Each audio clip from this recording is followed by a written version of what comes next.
Okay, we can start our practice. Please get comfortable with your posture.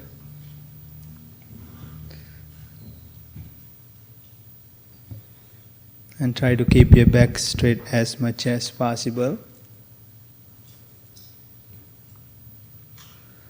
And take a few deep, long breaths. Breathe in through your nose and breathe out through your mouth to relax your body and relax your mind. And gently close your eyes.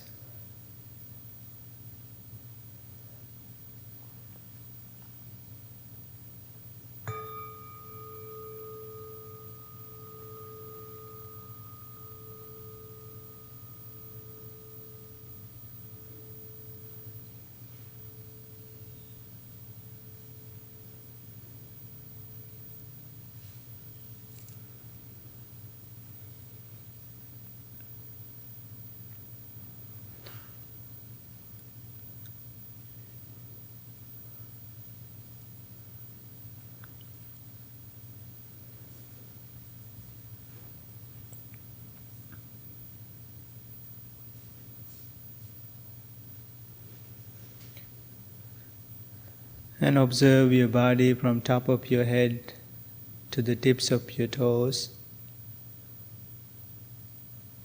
And to make sure your whole body is relaxed, free of tension.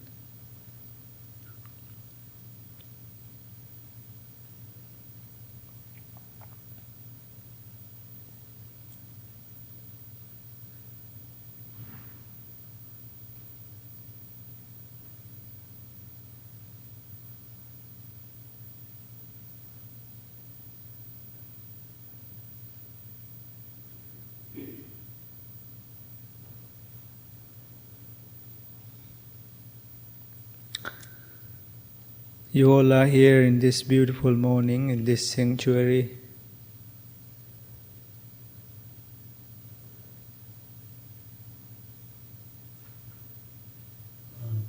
And go deep within yourself and asking the questions of why am I here?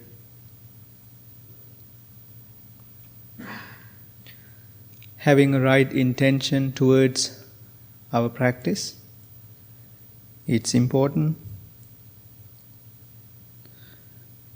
You may be here to investigate yourself, your mind, find peace of mind, balance in life.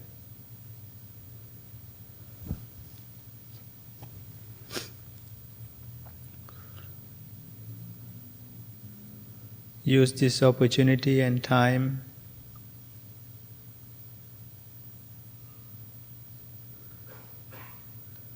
to investigate within yourself.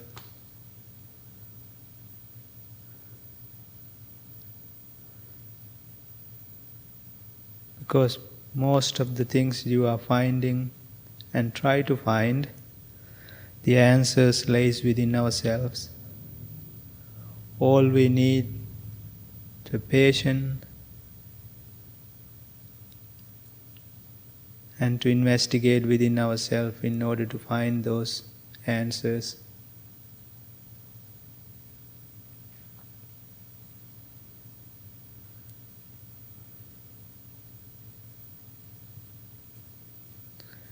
Having a right foundation, a strong foundation, is essential for our practice.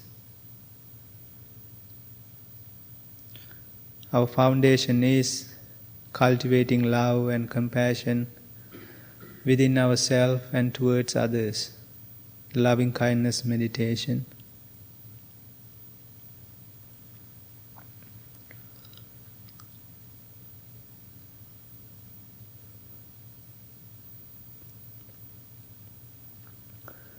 Think to yourself, may I be well, may I be happy, may I be peaceful,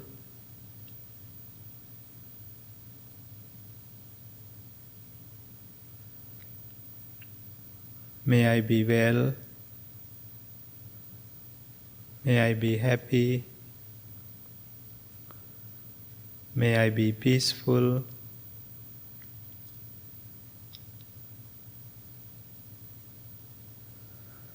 May I be well. May I be happy. May I be peaceful.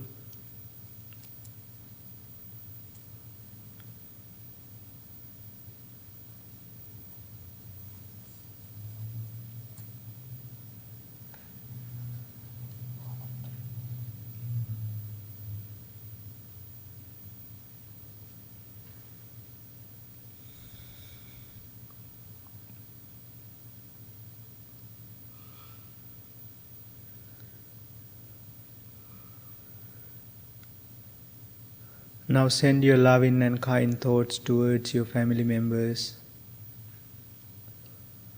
Think about them individually if you wish. Your parents, your grandparents, your husband, your wife, your children, your grandchildren, your partners.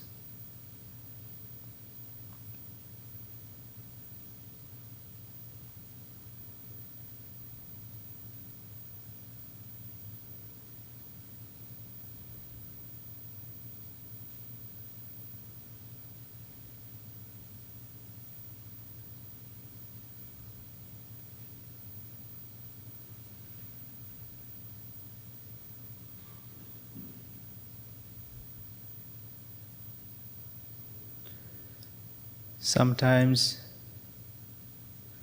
you may have a difficult family members in your families, hard to get along with,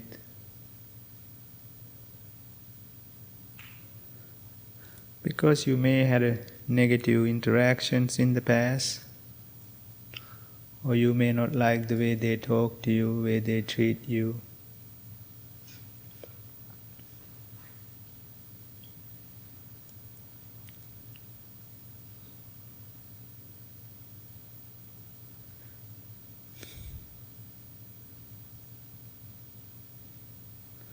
Sometimes we have a difficulty of dealing with people who are very close to us. If you think deeply, because of the expectations that we have sometimes, it has nothing to do with them at times.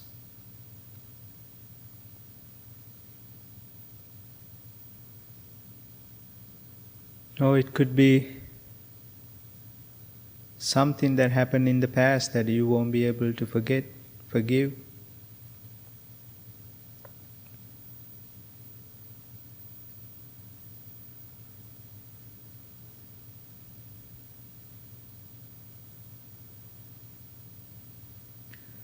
Please understand, we all are human beings. We all make mistakes. Forgiveness is a strong, powerful practice.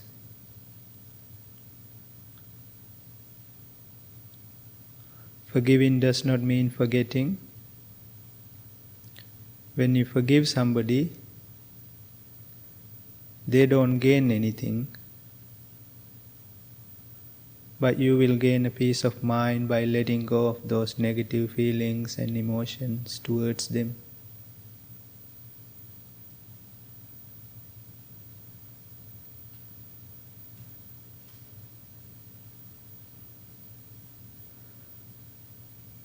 By forgiving and letting go of the past will help you to move forward without so much of burdens.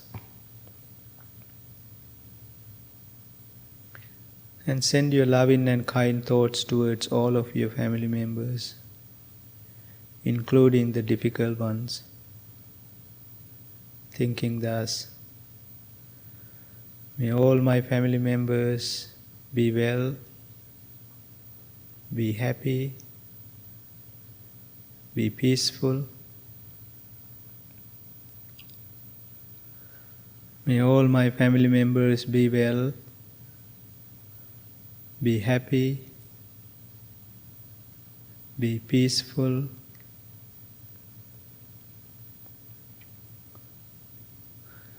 May all my family members be well, be happy, be peaceful.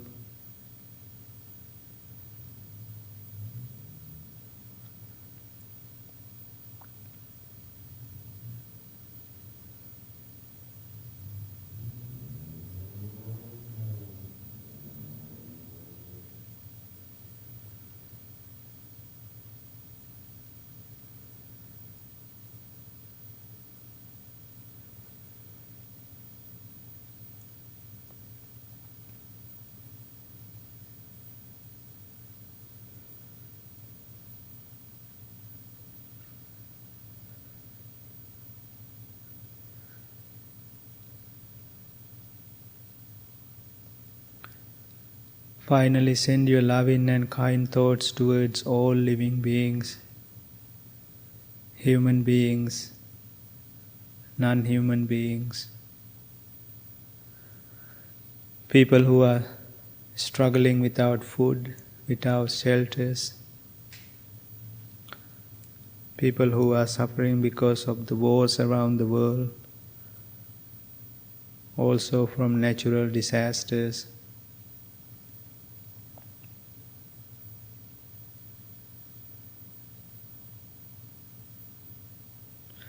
We all are one big family of brothers and sisters in this whole world.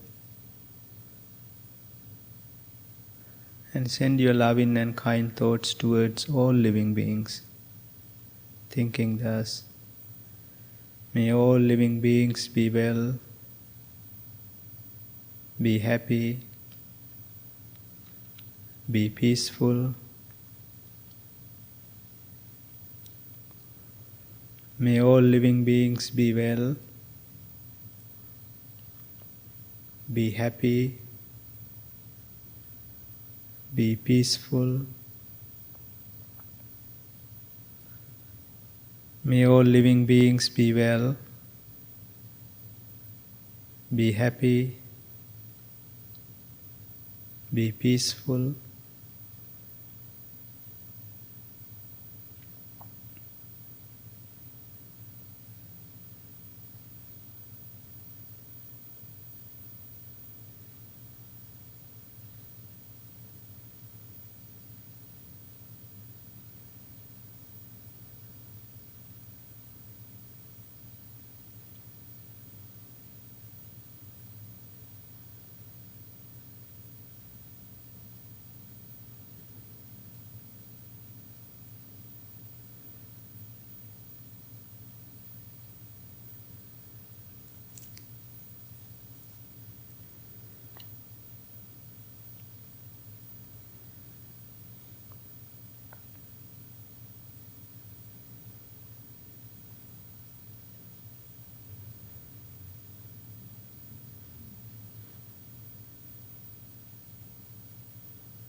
Now all of you are the hearts and minds are full of love and compassion within yourself and towards others. Now please bring your attention to focus on your breathing. Don't force your breath.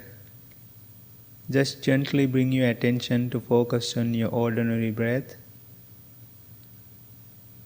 And start paying attention to your in-breath and out-breath as it naturally happens.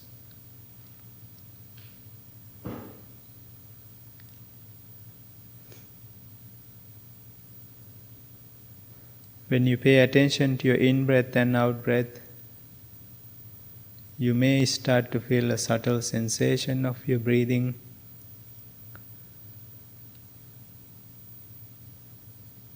Maybe on your upper lips or inside your nostril, perhaps back of your throat. Or sometimes you may feel in your belly as it arises with in-breath and falls away with out-breath. Wherever you feel that subtle sensation of your breathing,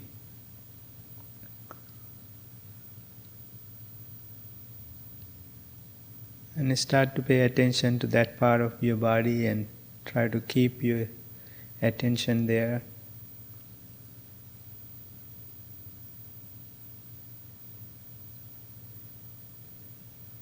When you try to do this, you may find yourself get distracted with your thoughts. And don't try to stop your thoughts. Whenever you realize that you get distracted with your thoughts, accept and acknowledge that you got distracted and gently bring your attention back to focus on your breathing. This may happen many times. As many times as it happens, each time bring your attention back to focus on your breathing.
Now please bring your palms together in front of your heart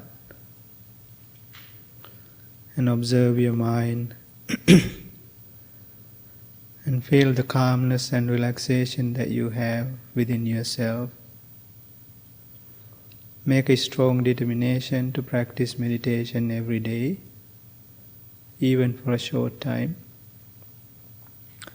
May no harm come to you, may no difficulties come to you. May you be well, may you be happy, may you be peaceful. Thank you very much. You can open your eyes. Let's do the chanting. Start with page 4. Namo tassa bhagavato arahato samma sambuddhassa. Namo tassa bhagavato arahato samma sambuddhassa. Namo tassa bhagavato arahato samma sambuddhassa. Buddhaṃ saranam gacchāmi, Dhammaṃ saranam gacchāmi, Sanghaṃ saranam gacchāmi.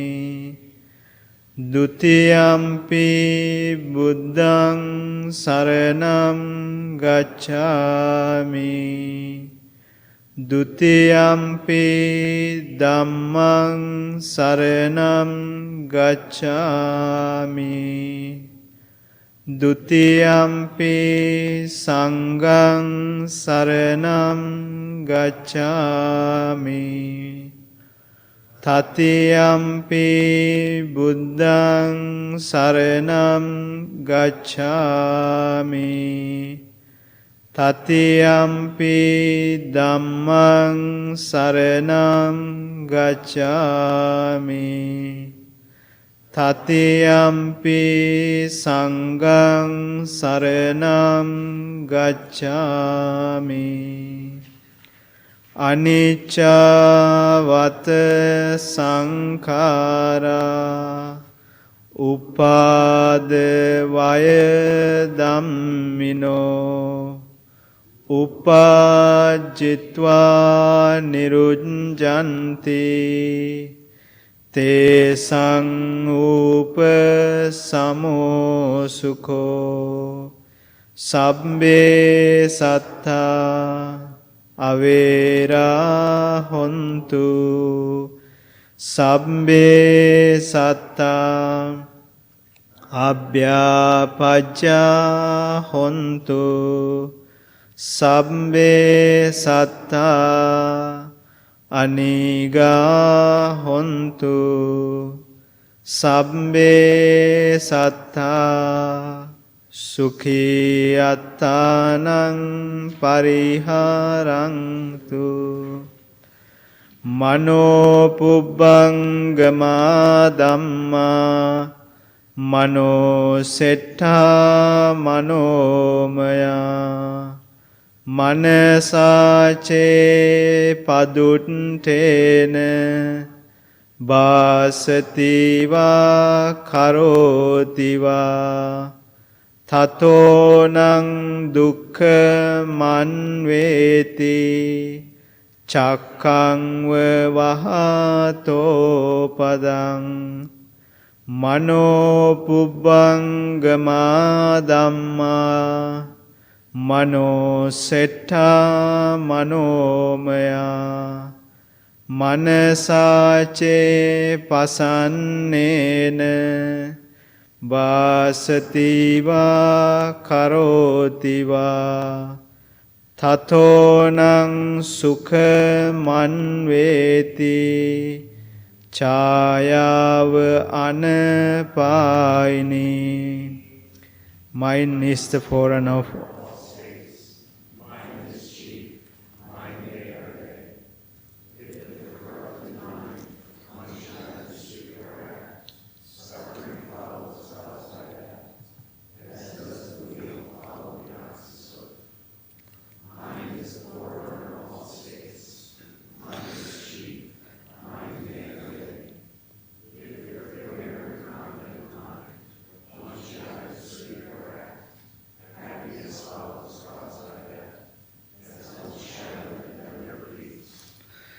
We believe in generosity towards others. We believe the skillful noble path is marked by generosity. We believe generosity has many levels. Think generously, speak generously, act generously.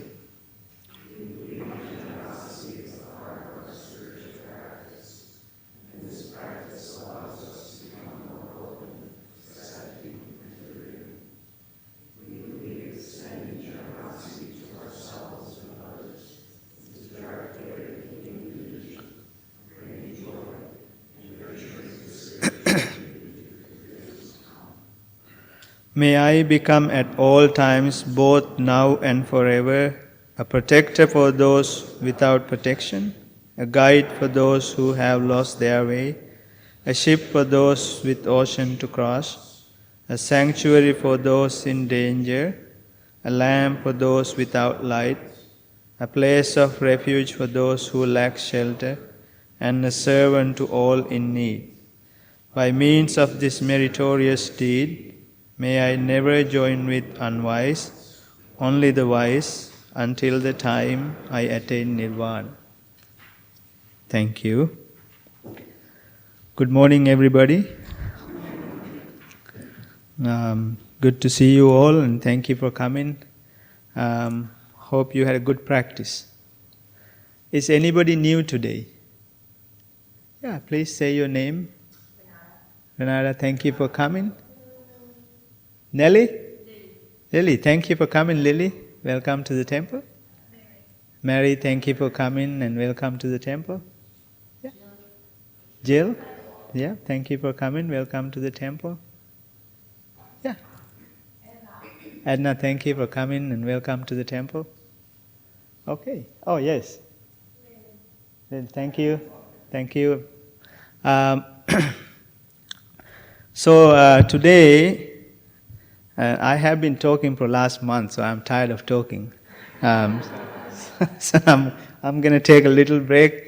Our dear friend and president of Blue Lotus, the Tyler, is going to give the today's talk. So Tyler, is all yours. This one's dead. Yeah.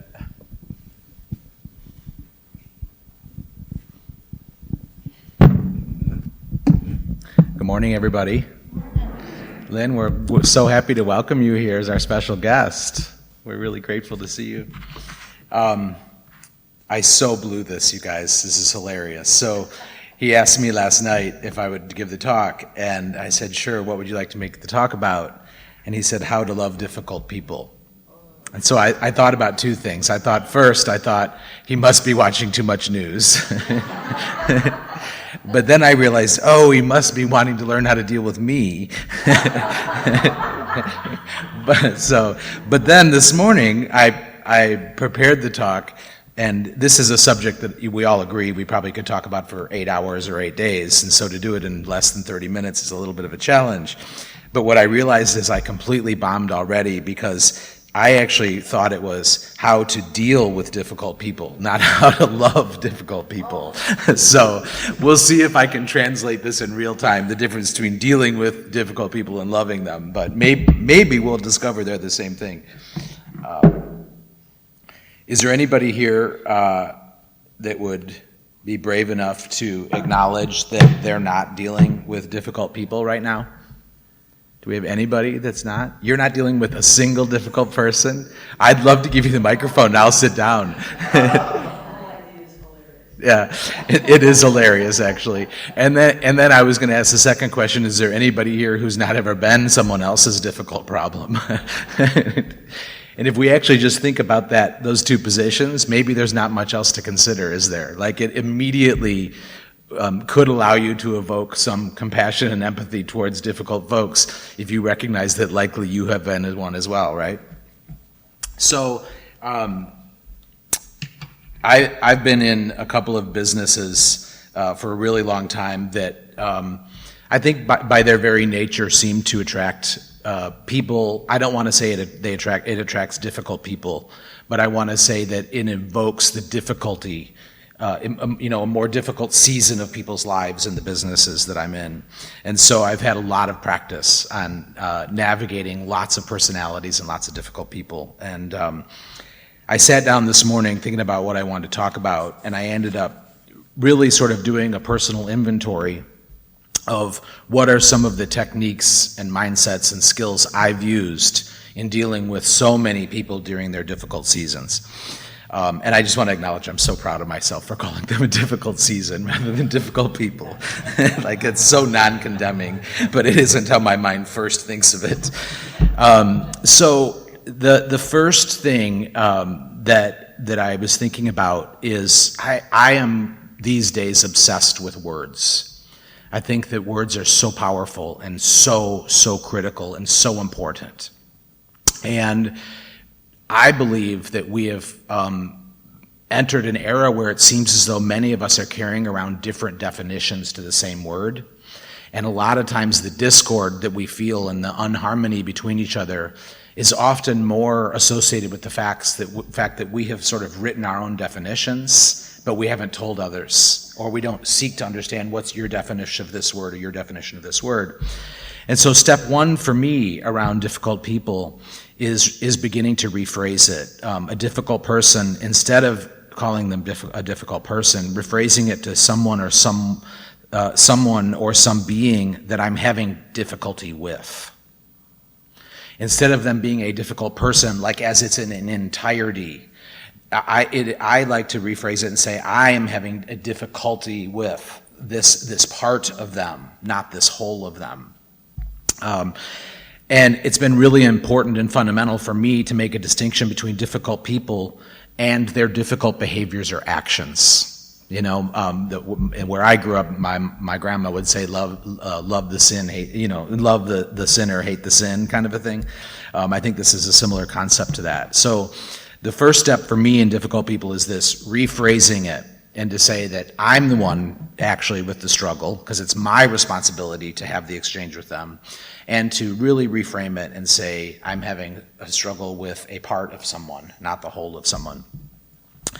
The second one is I had a really weird childhood, and I had periods of my childhood where I was raised in a commune, and that teacher was very wonderful and very controversial. And one of the cores of his teaching was everything is a device for our spiritual growth. So he really instructed us to refrain from the common judgments of right and wrong, good and bad, and to look at everything as an opportunity for our spiritual growth. And so I was thinking about that when it comes to difficult people, or the parts of them that are difficult. It has been such a gift to me to remember that other teaching and to say, what is this here for me to learn? What is there here for me to increase my practice, up my empathy, up my compassion, up my kind of commitment to loving exchanges. And I don't love the word enemy, but I also don't want to rephrase this because it is directly from the Dalai Lama. The Dalai Lama calls this sort of relationship between ourselves and the difficult parts of people, he calls it the enemy's gift. And here's a direct quote from that. As a genuine practitioner of compassion, you must develop tolerance. And in order to practice sincerely and to develop patience, you need someone who will willfully hurt you. Thus, these people give us real opportunities to practice these things. They are testing our inner strength in a way that even your guru cannot. Even the Buddha possesses no such potential. Therefore, the enemy is the only one who gives us this golden opportunity. This is a remarkable conclusion, isn't it? By thinking along these lines and using these reasons, you will eventually develop a kind of extraordinary respect towards your enemies.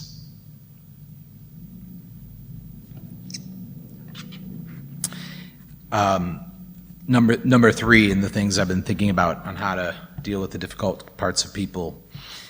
I I really love the sort of the phrase, each of us is more than the worst things we've ever done. Each of us is more than the worst things we've ever done. I have a very, very, very, very dear friend who is in prison for 27 years. And I really love him. He's been an incredible asset to me, and he caused tremendous suffering. All of those things are true in the same human and in the same relationship. Each of us is more than the worst thing we've ever done. It's so beneficial for me to remember that and to not condemn the entirety of someone for a part of themselves. The fourth one, I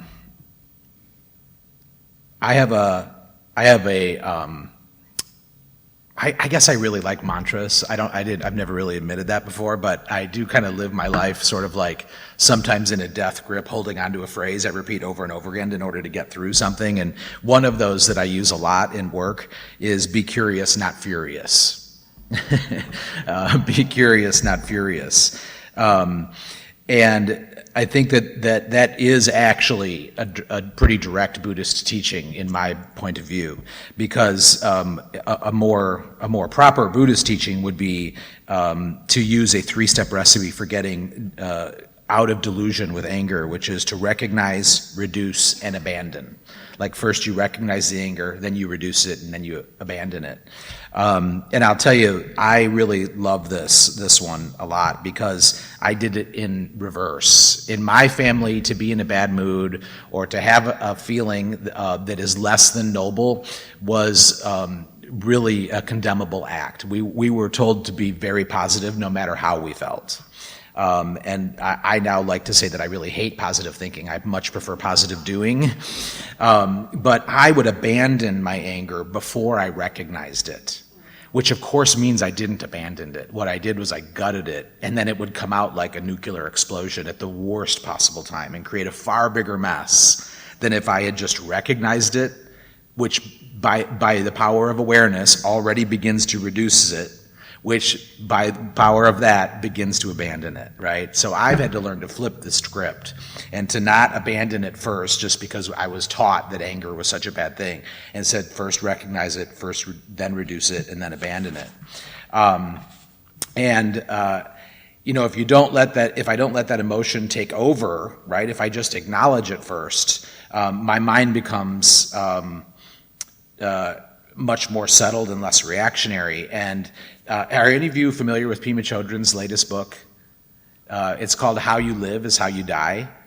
I think you guys have all heard me say this before. I mostly believe that a title might sometimes be all you need to read of most books. So How You Live is How You Die is the name of her newest book, and she did write it post-pandemic, which I really appreciate, reading things right now that are post one of the biggest experiences many of us have experienced in our adult lives, so it's very enlightening to me to read those. I think we have some copies of it in there, but I'm only halfway through, so don't hear me endorsing it, but I am really interested in a particular chapter. And I think I'm interested in it because it's a journey I'm currently on where I have a pretty powerful intellect. I'm a very curious person, and I am plagued with extreme ambition. And I'm in the process of trying to let go of some of that and re-understand, like, what is the root of those behaviors, and what can I lay down that's no longer serving me. And one of the things I'm really trying to do is move into more body awareness than head awareness. In the book Bhante and I wrote, you guys might remember, we talk a lot about going from what he calls head Dharma to heart Dharma. Like, a lot of us have intellectual understanding, but we're still pretty gross out in the world because we haven't taken what we know and turned it into our behavior and our actions. So in Pema's new book, she talks about sort of a Vipassana scan, but she talks about cutting off your head.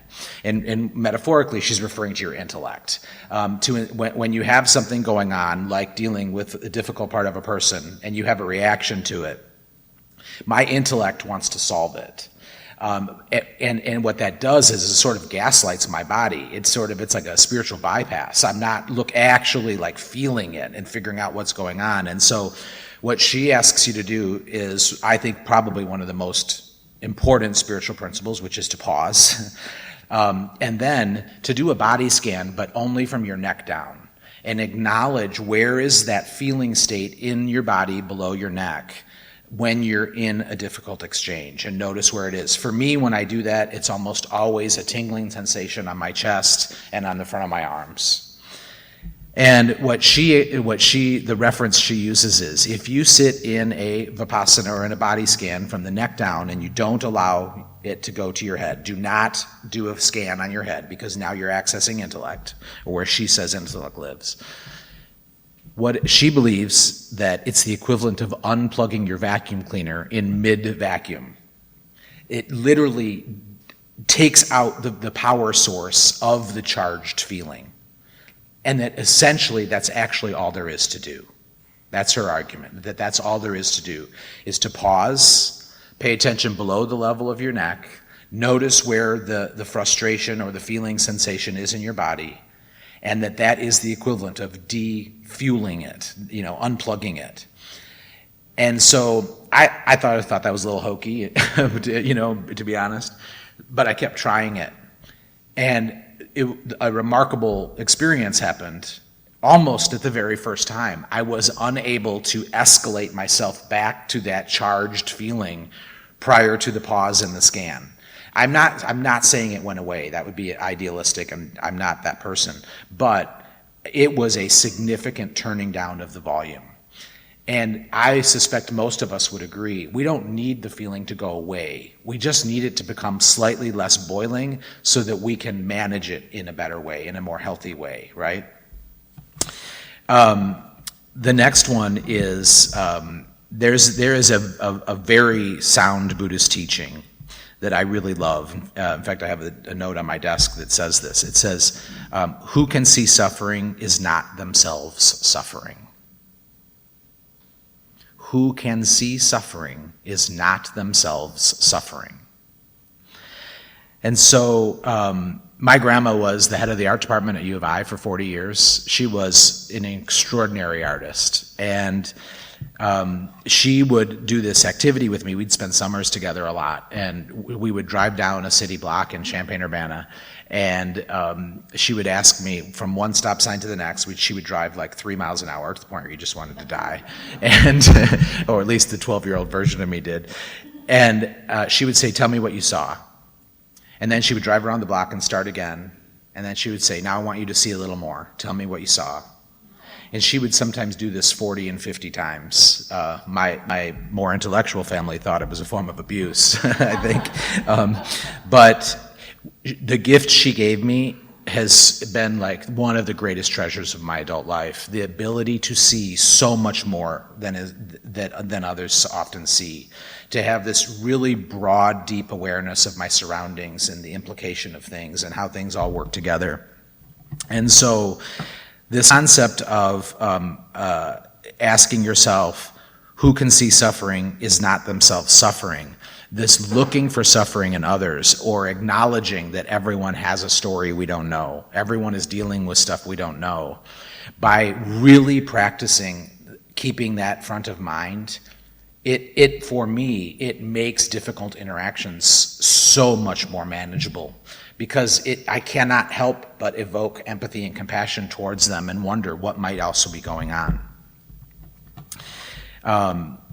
The next one is, I've often thought about my life and the times where I'm in relationship versus single, right? Just like using that lens. And what I remember many times is like the single times just felt so relieving, but then they quickly moved towards wanting a relationship again, and I wonder why that is. But as my journey has deepened, I've understand that it's really in relationship that our stuff comes up. It's in relationship that we get triggered. It's in relationship that we have the opportunity to rupture and repair. And when you're out of relationship, you actually aren't benefiting from all of those riches. And so to consider conflict or difficult parts of people as a benefit has been a real blessing to me. And so I found this phrase I just wanted to read that is from the Dhammapada that I think maybe you will all relate with. Being in a relationship is just like being in a rock tumbler. In a rock tumbler, you get these jagged, rough stones, and you stick them in the tumbler, turn the wheel, and they bang around for a while. Then eventually, they come out polished and very beautiful. Ideally, this is how it goes in Sangha. And for those of you new people, we call this community a Sangha. This is how it goes in Sangha. All these people come in, they're a bit rough, and then they bang off each other. But they bang off each other in such a way that's awake and present, and they're really dealing with stuff. And then hopefully you end up coming up as a polished jewel. There's people in here I've banged with, and we've made each other more polished as a result, for sure. I can't think of anywhere I go where I don't bang into people and we make each other better, or sometimes worse, depending on what's happening. The next one is this concept that I started out asking you about, which is, have you ever been one of the difficult people? I'm a huge believer in doing my own inventory. I've been sober 31 years, and it's a very common practice to turn the mirror and say, what was my role in this? What did I do? How am I participating? My therapist would like to say, the phrase, sweep your own side of the street. He has assured me that there's no asphalt left on my side of the street. I need to knock it off and let other people be held accountable for their own actions. But mostly still, I believe I am responsible for my own growth and my own behavior, and I need to keep sweeping my own side of the street. One of the things I really do like asking myself when I'm dealing with the difficult parts of people is, how am I at times one of those difficult people? Really taking a fierce and moral inventory and saying, how am I at times one of those difficult people? Where am I showing up as one of those difficult people? Where am I rigid? Where am I controlling? Where am I less open-hearted than I need to be? Where am I condemning prior to investigation? Where am I prejudging? Where am I running storylines? It's so important for me to do that check-in. Was anybody here so many years ago when Bhante Sujatha sat in front of a very small group of us for one of the first or second times, and there was a woman in the front row, and he just said, "Oh my gosh, you're fat." Can you imagine? Thank God at that time I wasn't a helper in cleaning up his actions, but since then, you have all heard him say the phrase, "Please listen to my heart, not my words." So English is his second language. And in fact, not only is it his second language, he's still, quite frankly, fragmented. We've all heard him. Rahula has somewhat fragmented language, but frankly, it's a little clearer than Bhante's sometimes. I love that part of him. But also in Sri Lanka, a heavier person is sort of considered a level of royalty. It is considered a sign of health and wealth and happiness and family ties and the ability to gather resources and feed your family. It's actually a very exalted thing. So here we were just having a cultural difference and a language difference, but we had a Sangha member who was gutted, as you can imagine. Just gutted. And so I love to remember that story because of the phrase, "Listen to my heart, not my words." And what that led me to realize is that we have a strange and rather pervasive human pattern, is that we tend to judge others by the impact of their actions. And yet we only judge ourselves by our intentions. Why do we do that? I'm very, very clear about when I blow it. I'm very clear, I had such a good intention, but somehow it came out wrong, right?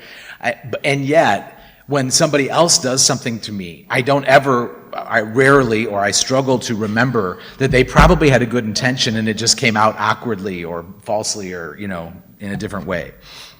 So I thought that was a really interesting, is that we judge others. We judge ourselves by our intentions, but for some reason, I continue to judge others by their actions. The next one is, I guess I would call it the practice of surrender. Eckhart Tolle says, whatever you fight, you strengthen, and whatever you resist persists. Whatever you fight, you strengthen, and whatever you resist persists.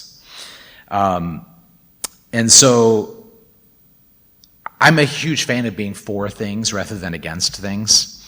But I'm also, regrettably maybe, a huge fan of causing conflict. I really believe in conflicts of interest. I really believe when people say, I don't want to talk about politics or religion, I think that is somewhat cowardly. And I really believe in having curiosity be a driving force in relationships. I want to know where we're different. And I want to, with an open-hearted, non-judgmental mindset, learn about your perspective so that I can check in on my own, and vice versa. I'm interested in those exchanges. And so when I am dealing with difficult parts of people, I'm trying to greet them with that same curiosity. Whatever you fight, you strengthen. Whatever you resist, persists. And instead, I'm like, wow, that's such an interesting point of view, rather than saying, I'm against that. I like to move into that with curiosity. And I recently did something in my organization where I brought sort of what we would call like an extremist person on the right politically and kind of an extremist person on the left. And I brought them on stage and I interviewed them. And in the series of 50 topics that I brought up that we discussed, we had a moderator that tracked it, and they were in total alignment. Now, these two people diabolically hated each other, would not even conceive of a conversation, both want the other one out of the organization. I mean, we're talking like what you see on the news, those kind of extreme polarized people. In my 50 questions, which were very direct and pointed, they were in total alignment on 92% of the issues. Actually, they've become friends. They're now like going out to lunch, talking about their differences and their alignments, because it was so easy with two people who were willing to remain open. It was so easy to show how we have so much more in alignment than we do in disagreement. That's a really helpful practice when we think about dealing with the difficult parts of people. Bhante Sujatha taught me a long time ago, stop making things easy and always look for the more challenging point of view. This has been very frustrating for people like Rebecca and I who work around here a lot, because Bhante almost never ever compliments us. He rarely talks about what's going right around here. And if you are interacting with him behind the scenes, he'll say, well, I'm not going to waste my time with that. What's right is so evident and obvious. Let's just see what we can fix. Like it's an efficiency thing for him. But he wants to find the challenging points of view because he thinks that's where the juice is. That's where the benefit is. That's where the value of learning how to repair is. And one of the things that he likes to say is, who wouldn't love a good person? Like, that's easy, right? Who wouldn't love a good person? To love a hateful person is the practice that we call loving kindness. I love all you guys. It's easy to love you. But I probably need to make sure I'm around people that I don't have that naturally evoked feeling with, because that's actually where I get to practice, right? That's where the work is. That's where the benefit from me will come from. This is so funny. I'm going to read a story from the Buddha, which I never do because I mostly can't tell if these are really fables and kind of like not real, or I'm just like super confused about like that kind of stuff. But I'm going to read it anyway because I sort of liked it. The Buddha once told this story. An ugly, hideous, smelly, and gross-looking monster went to see an emperor at his palace. When the monster walked in, the guards saw the monster and knew he did not belong there. So the guards screamed at the monster, calling him names and threatening the monster. And for every rude thing the guards said, the monster grew 1 inch bigger, uglier, and smellier. The guards then pulled out their swords, waving and striking it towards the monster, and still yelling at the monster. And with every strike and word, the monster grew 1 inch bigger, uglier, and smellier. The monster got so big, it took up half the size of the courtyard. Then the emperor walks in and sees the monster. The emperor opens his arms and yelled, "Welcome!" And the monster grew 1 inch smaller, less uglier, and smellier. The emperor offered the monster water and food, and the monster grew smaller, less uglier, and smellier. And with every kind of word, gesture, and action, Smaller, less uglier, and smellier the monster got. The monster got so small that one more kind word, it would disappear. And it did. Isn't that just so good?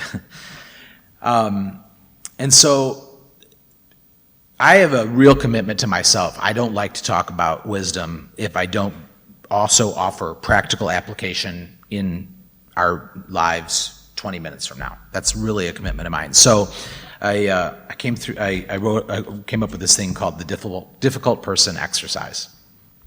The first one for a difficult person exercise is to reframe the moment. When someone we love or admire does something we don't like, it's easier to give them the benefit of the doubt. If they do something thoughtless, we attribute it to them having a bad day, not to them being a jerk. But when someone we know has a track record of bad behavior, we come to expect it, and we see everything they do through that lens. Imagine how you might react to the same behavior from someone you love. Number 2, don't go looking for trouble. This is the simplest one, but definitely not the easiest. It's hard for our egos to let go of wanting to feel justified. Maybe this means minimizing your interactions. Maybe it means you choose to stay on easy topics when you have conversations. There will be enough times they rile you up or vice versa. There's no need to be the one to get it going. That's a little bit back to like that practice of pausing, right? Then the third one, I want to talk about this. You guys have heard me say a lot that I'm really interested in being a flagpole, not a flag. You know, a flag is like so susceptible to the wind, gets ripped and torn and crazy, but that flagpole remains so steady and current and constant. I'm really interested in that. But I heard another phrase recently that I'm really loving when it comes to dealing with difficult parts of people. Be a thermostat, not the thermometer. Be a thermostat, not a thermometer. What's a thermostat? A thermostat is the thing you do to adjust the temperature of something, of a space, of a situation, right? We turn down the heat, we turn up the heat. A thermometer simply says this is the heat, or this is the cool, this is the temperature. But a thermostat is taking a look at the temperature and then course correcting it to something that's a little bit more beneficial.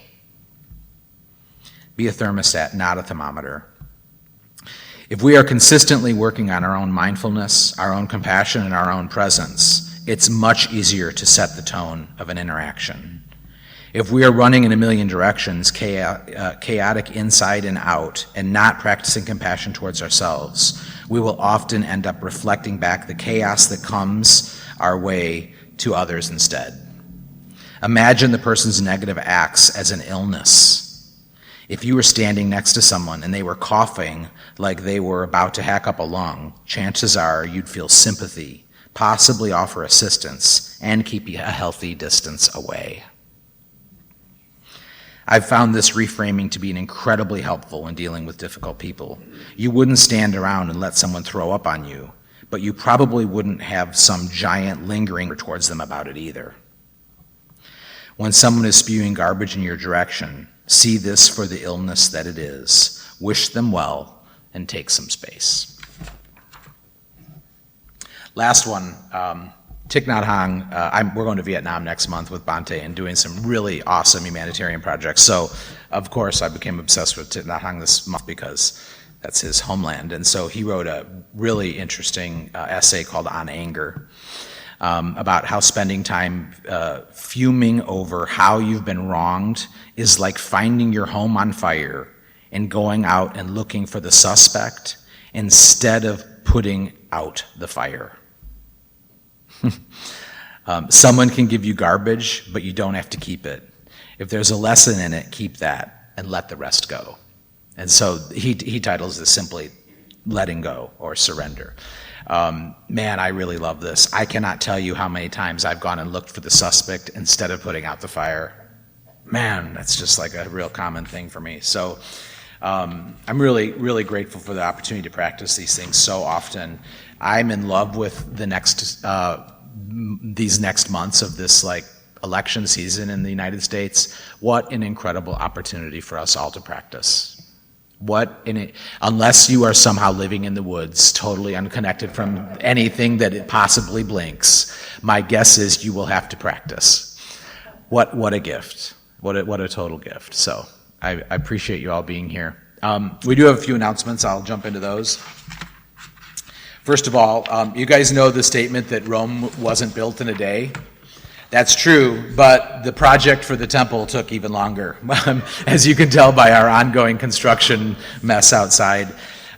This project has been so interesting. Somehow we have systematically created a method to find the most unreliable workers in all of the surrounding counties.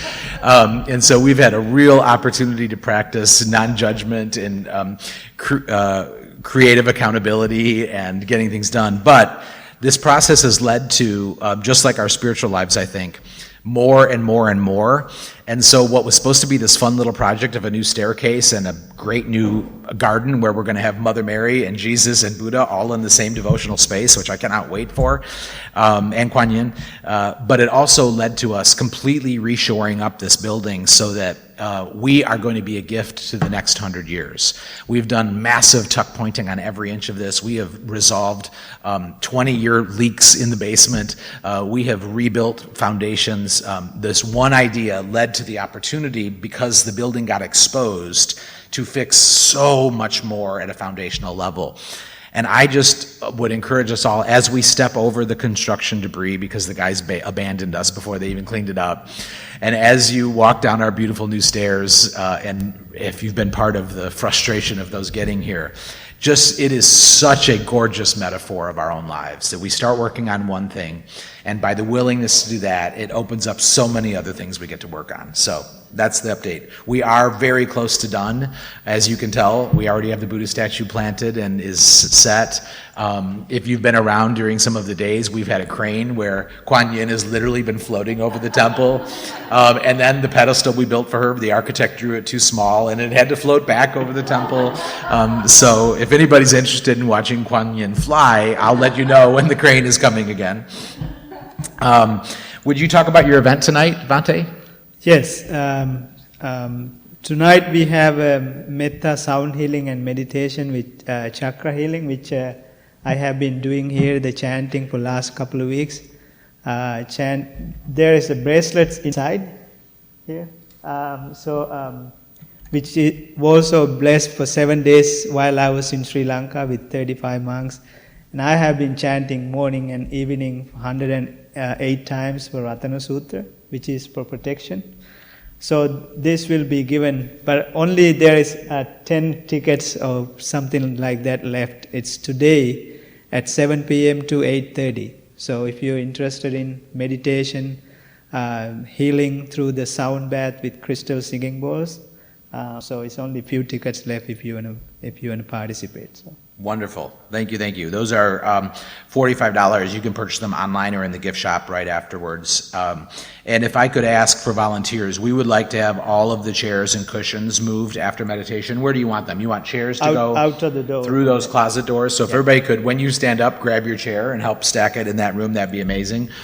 And then what do you want the cushions here? Yes. Okay, and then cushions, we could just stack them up here, and let's try to keep the grate open. That'd be wonderful.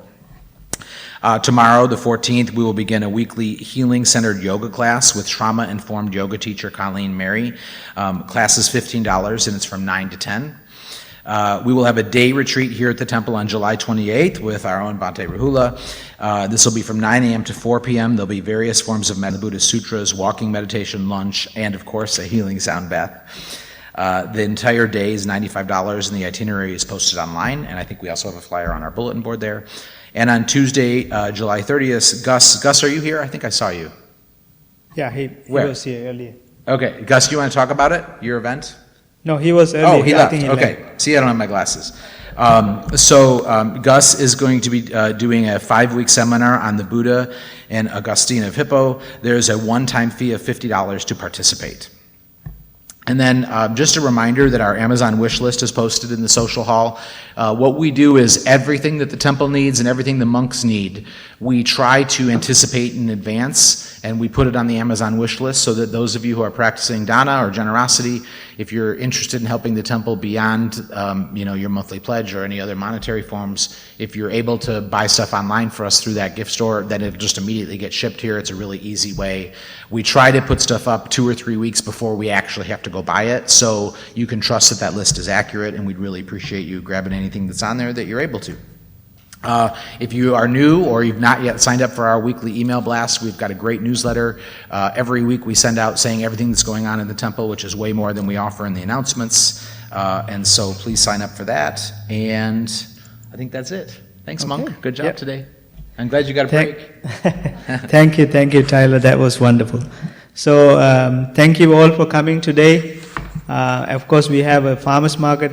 There is Sri Lankan food there if you would like to get some spicy food. So don't forget it. And the people who just came new, I got a little gift for all of you. So thank you all for coming today. Have a great day. Thank you. Thanks, Monk.